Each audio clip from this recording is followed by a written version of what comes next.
Yeah, you read the title right. So there's a very niche style anime fight that I want to talk about, and I couldn't possibly put into a short enough amount of words exactly how to describe that. So I decided, okay, we're gonna be calling them the gayest fights in anime. But then I realized, bruh, I already have a lot of people that hate me. Why am I adding fuel to the fire? So I asked a friend of mine, another YouTuber that I will not name to protect his identity, and I said, bro, can I make a video titled The Gayest Fights in Anime? And first he was like, what? No, that's crazy. People will hate you for it. To which, of course, I'm thinking, yes, that is all part of my crazy masochistic plan. But then when I described to him exactly how I'm using the word gay, not just as a synonym for flamboyant, he was like, yeah, I see absolutely no problem with that. And he said, and I'm one to talk because I'm half gay as is. And I was like, all right.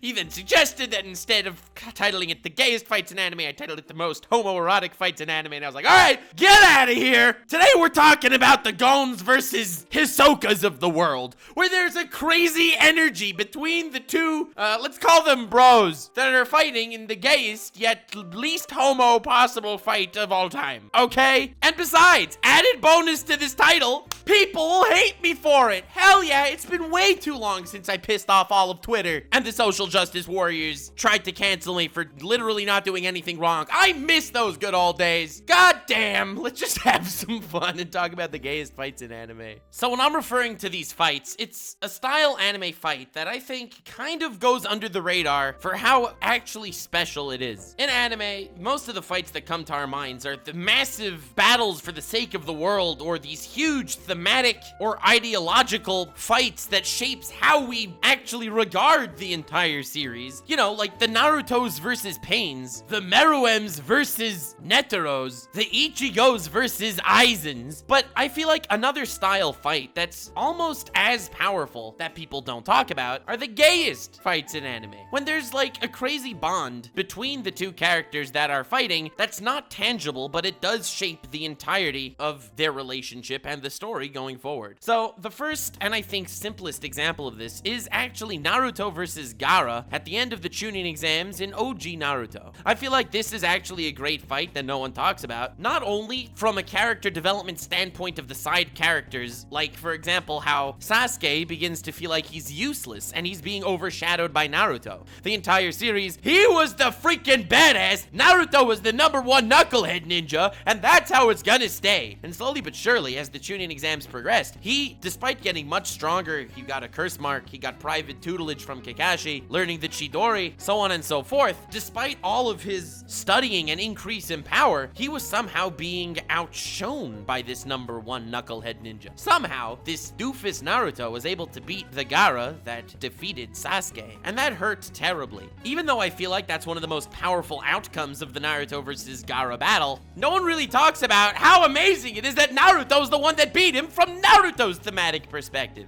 Do you realize the ultimate mirror image that Gaara is to Naruto, but even more importantly that Naruto is to Gaara? The reason why they were able to fight so hard and with so much passion behind all of their blows is because they're looking at a mirror image of who they are themselves. Naruto is someone who grew up alone, who grew up sad, who grew up where everyone despised him because of the tailed beast trapped within him. And he managed to grow past that, make friends, become someone he himself is proud of, and managed to beat Gaara. Gaara's the invincible kid who also everyone feared. He also had a tailed beast. This stupid village that he lived in socially excommunicated him from everything. Everyone feared him. This man did not try to make friends. He took a slightly different route. He took a route of power. He's going to become so powerful people respect him for that reason, not because of any bond he shares. And this fight proved that Naruto's way of life was stronger. This is one of the gayest fights in anime. I love that I titled it that. And I titled it that for no reason. Why did I do this? I'm getting myself in so much trouble for no reason. But anyway, it's worth it because this is one of the gayest fights in anime because the bond between Naruto and Gaara, even to the point that their battle became Megazord fights with the Shukaku versus Gamabunta, with both of them completely exhausted and their chakra reserves gone, lying on the floor. But Naruto had the willpower to, with his chin, crawl forward to Gaara.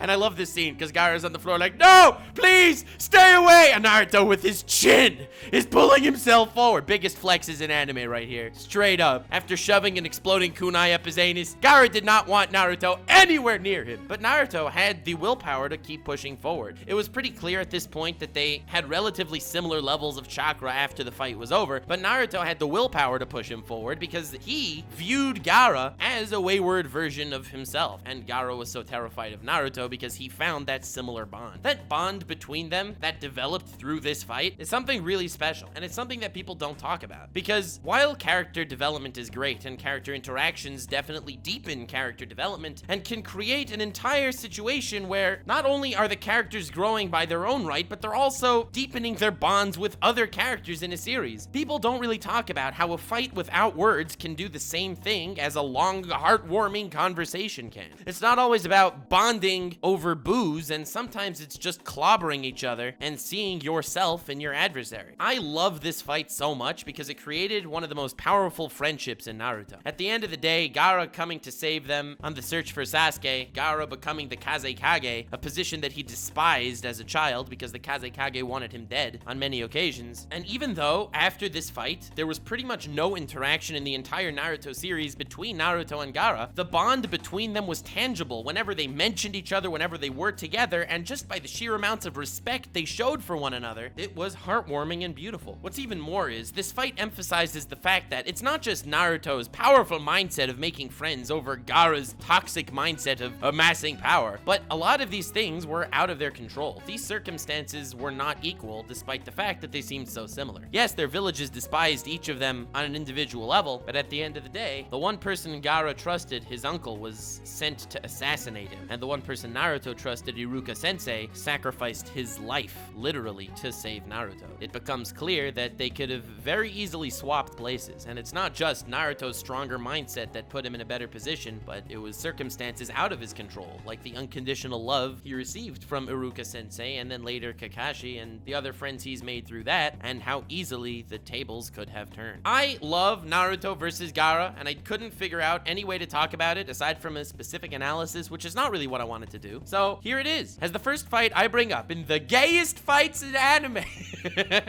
I laugh every time I think of the title.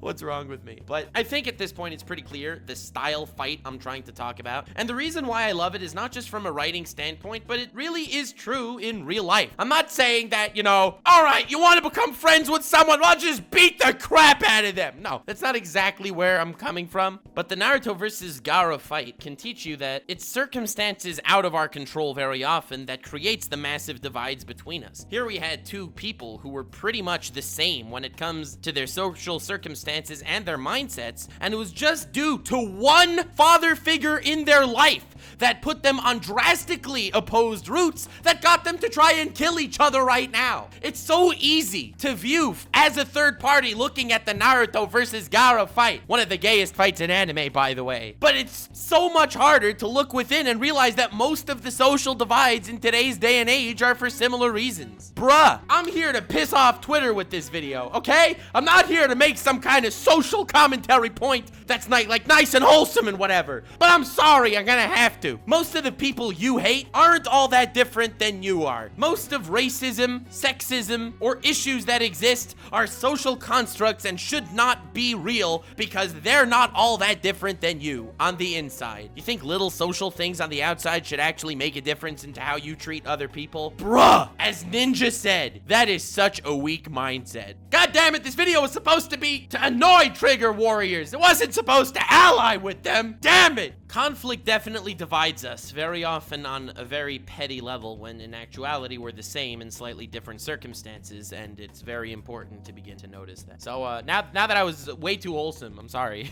The next gayest fight in anime that I wanted to talk about is actually from another one of the big three. It's a legendary squabble between Roanoa Zoro, a character that no one understands, versus Hawkeye Dracul Mihawk. This is a fight in the very beginning of One Piece, and it still stands out as one of One Piece's greatest battles ever. We know that Zoro's entire mindset, I'm sorry, I love the ninja meme, in early One Piece is essentially his dream is to become the greatest swordsman in the world! And he eventually decides to join Luffy's crew, but you could still see very clearly how his priorities are set up. Priority 1! greatest swordsman in Wano, priority 2, the ultimate first mate of the future Pirate King. And this fight with Dracul Mihawk is when those two things definitely swap, and he begins to respect Luffy more and more, and he begins to realize that his priority is becoming Luffy's sword, and only as a second place, Luffy's sword needs to be the greatest sword in Wano. So, the reason why I love this fight is because the way it starts off, Dracul Mihawk don't give no craps about anything that's going on. There's this massive ship that can host like 1,000 people, and he just slices it in half from a distance on this tiny little rowboat. No problem. Aight? And Zoro's like, oh damn, there's the best swordsman in the world. Time to take him on. I could do this. Hell yeah, champ. But he was very, very outmatched. I'm not trying to, massive spoiler if you haven't seen One Piece yet. Sucks to be you if you haven't seen One Piece yet. Bible spoilers, Jesus dies. F's in the chat. I'm working on a long video talking about spoiler crybabies. So, yeah. More on that later. But the reason why this made it onto this very highly esteemed video that will definitely not get any hate at all due to the title alone, even though it's relatively wholesome if you sit around and watch it, is because of how the fight ended. I mean, calling it a fight is kind of giving more credit to Zoro than he even deserves at this point. One-sided massacre would even be taking this more lightly than it actually was. Mihawk beat the Mad Lad with, a toothpick. You know, really slicing Zoro down to size, taking on his 3 swords with essentially a butter knife. But when he heard Zoro's actual resolve, when he heard that Zoro had the same dream of becoming the greatest swordsman, kind of like Mihawk himself did, that's when Mihawk actually took him on seriously. And when Zoro said, "You're better than me, I will not run because scars on the back are a warrior's shame," and the Mad Lad just takes the full-on brunt of Mihawk's attack to his chest, that's when Mihawk has that crazy bonding moment with Zoro. That's why Mihawk is down to train Zoro when they meet up during the time skip. It's in that given moment that even though Mihawk outclasses Zoro literally every possible way when it comes to swordsmanship, it's that spirit that Zoro has that Mihawk was able to relate to, because he too has the spirit that made him want to achieve his dream and become the greatest swordsman. The reason why this fight is so great is because as the fight ends, yes, it's true. Most people are looking at it, man, Mihawk is actually amazing. Look how hyped Mihawk is. Hell yes. Rain money down on One Piece for one of the greatest introductions of all time, only 30 episodes into the story. But I feel like no one respects it in the way that it has the ultimate bro moment between Zoro and Mihawk. Zoro understands his place. After that fight ends, he goes to Luffy and he swears to him that he will never lose again. And well, I don't want to spoil anything, but he kind of keeps that promise.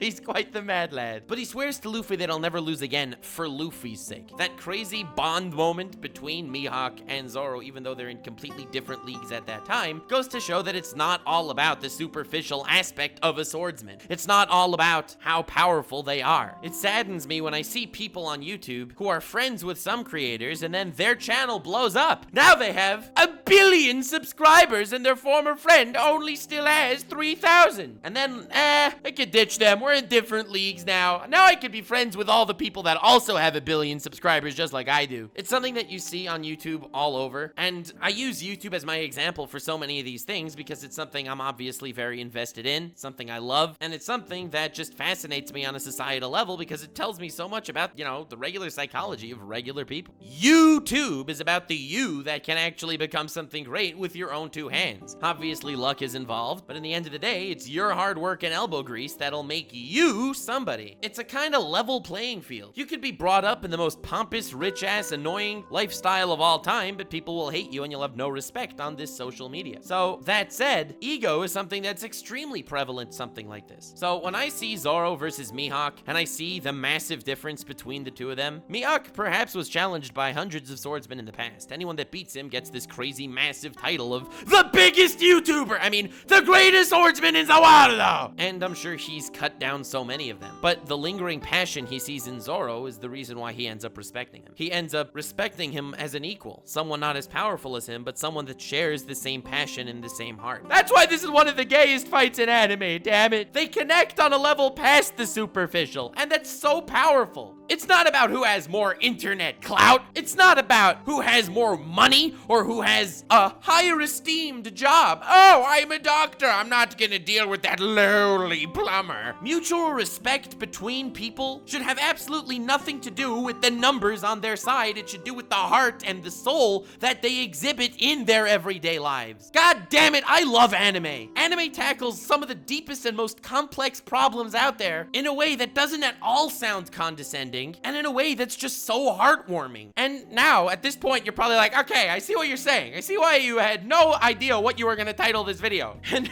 you also see why I didn't title the video Best Homoerotic Fights in Anime either. But the energy between these two dudes duking it out is something really, really powerful. And I feel like it's these aspects of anime fights that are never talked about, which is why I had to make this video, which turned out to be wholesome and analytical, aside from the fact that I'm talking about like the most hype freaking fights ever that we all know and love, okay? This is the greatest video of all time! Yes, I'm overhyping it, but I don't care! I get into the groove that any video I work on at any given point in time is like my favorite video ever, just because I put so much time into the research and the looking into different aspects of different things. So with that said, please smash like on this video, because if I get 50k likes, I will make Gayest Fights in Anime Part 2, and subscribe for future epic content that, you know, drop some truth bombs on Zawarudo. But I have another Gayest Fight in Anime that I would like to talk about. Well, I have a lot of Gayest Fights in Anime that I would still like to talk about, but I'm afraid this video is going to turn out long, because who would have thought that the Gayest Fights in Anime take a lot of time to elaborate and analyze. But this time, I'm going to talk about Meliodas versus Ban from the 7 Deadly Sins. Now, Meliodas and Ban have a couple of bouts throughout the series. First one obviously being right when they meet. They're so eager and excited to stick with each other. They have a very cool secret handshake that accidentally destroys a massive force field and a prison and all that. The next time they fight is in a tournament arc. The next time they fight, Ban is trying to kill Meliodas because he figured out that the Angel Clan can revive his lost love if he takes down Meliodas. So he ends up fighting him, and they have a few more little squabbles. They both have a good time for most of them, unless they're, you know, trying to kill each other. But here's why Meliodas versus Ban is one of the gayest fights in anime. And honestly, I mean all the Meliodas versus Ban fights. 7 Deadly Sins is a fantastic series because one of the things it does really, really well is that it can take a very superficial seeming story, plot-wise, make the fights also seem pretty superficial, but there's a much deeper psychological story going on underneath. Every single character in the 7 Deadly Sins has this crazy backstory that gave them this ridiculous emotional trauma that they're carrying with them their entire lives. Ban and Meliodas are two fantastic examples of this, being that Meliodas is trapped in a perpetual curse where his love was killed, and she reincarnates into every generation as someone else that he must watch die. And if she ever learns the truth about her reincarnation, or that Meliodas is who he is, then she'll die in 3 days. It's this perpetual cycle of grief that Meliodas had to live through for the past 3,000 years. And he crushes it all down to just keep up that goofy grin on his face while he goes ahead and rambunctiously gets drunk, has fun, and acts like a pervert, even though he's suffering underneath. And now you have Ban, on the other hand. Ban is someone who fell in love with Elaine. He started off trying to steal the Fountain of Youth, and when he figured out that that would kill this magical forest, he decided, nah, not worth stealing it. Forest's life is worth more. Yeah, that's right. Ban is the most wholesome, greedy bastard on the face of the planet. And just because of the fact that he was fully honest about the fact that he wouldn't steal it since it hurt the forest, Elaine fell for him. She was the guardian of this thing, and he was the first thief to ever not want to steal it when he learned of the repercussions. So that was a nice, wholesome friendship, and then Demon Guy came, wiped out the forest. It sucked. And it kind of turned into a situation where Ban and Elaine were both about to die with the Fountain of Youth glass between them, and Ban gives it to Elaine. He happily sacrifices his life for his love, and Elaine drinks it, puts it in her mouth, and then kisses Ban, transferring it to Ban's mouth so Ban can gain immortality, and she dies right in front of him while he can do nothing. Now he lives in this perpetual state of immortality where he tries his hardest to erase the pain in his heart from losing Elaine by inflicting superficial wounds on him. Sometimes a superficial wound is much less painful than an emotional one. So he becomes the happy-go-lucky masochist that we all know and love in the beginning of the 7 Deadly Sins. He starts off in a prison, impaled constantly, in ridiculous amounts of pain, and he's laughing the whole time. He's doing everything he could possibly do to take his mind off the emotional pain within him that never, ever, ever goes away. 7 Deadly Sins is a story about mental health, and that's the truth of the matter if you really want to look at it through an even slightly critical light, and I've made videos about the 7 Deadly Sins in the past talking about this. But the reason why I want to talk about Ban versus Meliodas Meliodas so much is because despite the trauma and the pain that they've both gone through their entire immortal lives up until this point, they find a friend in each other. They start off in their first little battle when they finally meet each other after a long time, 10 years being apart. And their energy is so powerful that they destroy the entire prison encased in a force field that they were in. They're blasting each other through walls, they're blowing holes in each other's faces, and for the two of them, it's all fun and games. They are best friends and someone that they can relate to, even without needing to talk about anything. They have very different ways of fighting this depression that they each have, but since they're both in the same boat, they can actually relate to one another more than anyone else in this current generation. So when Ban eventually learns that he can revive Elaine by killing Meliodas, he's cast into the ultimate delirious confusion of his life. And in the beginning, he goes along with it. He realizes that this is the only way to cure his ultimate pain that he's been suffering through for the last hundreds of years, and he fights Meliodas with the intent to kill at first, and then realizes, bruh, this is my best friend, what the hell am I doing? It's such a powerful moment when Ban realizes this, and then when Ban meets Meliodas the next time, Meliodas has his hand outstretched. He says, bro, you're my best friend, I don't even care what you were trying to do back then. And the duo is back together. There's a scene in the second season of the Seven Deadly Sins that they're fighting side by side, and they end up getting into an argument over whose waifu is better. So while they're arguing with each other who has the better waifu, and they're just like tussling with each other, pushing each other around, they accidentally defeat their opponents without even realizing it. That's how badass these dudes are, and how comfortable they feel with each other around. And of course, it all comes full circle in the Purgatory arc, which is currently in the Seven Deadly Sins manga, and is my favorite arc in the entire Seven Deadly Sins, when Meliodas is trapped in literal hell, and Ban lowers himself down there to save him. He says, I'm immortal anyway, so I don't care if I have to suffer through all this pain. In Purgatory, every breath you take feels like breathing down glass. No human being has ever survived there for more than a minute due to the sheer pain of it. But because he's immortal, he lives in Purgatory for thousands of years until his body is strong enough to fight it off. It's 1,000 years of sheer agony that's worth it for the one moment where he could save his friend. That's why every time Meliodas and Ban get into these lovely fights, and they do a lot, it's not just these few that I've mentioned. Every time they meet each other, they push each other around and have these ultimate bro moments. And that's why Ban and Meliodas are the best no homo bros in anime. Yes, that's why when Ban and Meliodas fight and you feel that tangible energy in the air that they finally meet someone that they could relate to, that they could appreciate,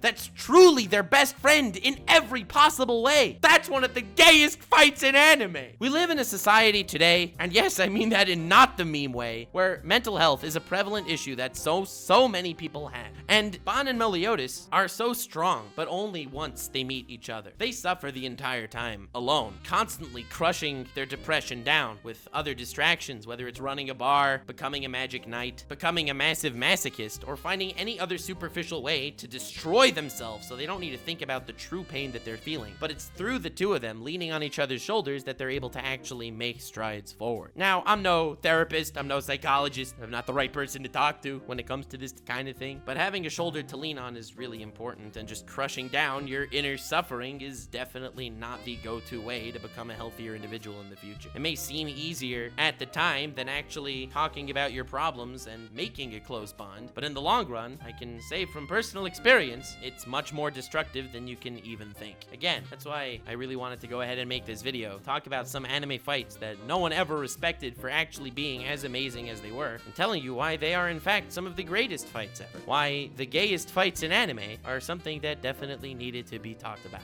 And, well, believe it or not, more work went into this than even the biggest flexes in anime series that I already know is gonna get me a decent amount of views and doesn't get me hate. So hey, be part of the train that doesn't hate on Nux for wholesome videos, and smash like, because 50k likes, Gayest Fights in Anime Part 2 will be on the horizon. Also, feel free to share this video with a friend if maybe they want a laugh, or they want a life lesson given to them by, the gayest fights in anime. As weird as that sounds. Also, subscribe if you're new. That would be very much appreciated. And even though I have a lot more fights that I actually wanted to talk about, and my script is longer, I didn't want to talk about another one because, yeah, the video would end up like 30 minutes, and that's a very daunting task. If you want to talk about some gay fights, you're gonna click on a 30-minute video. So, part 2 on the horizon. Smash like. Link in the description of my Twitch. I try to stream there relatively regularly when my internet isn't dying.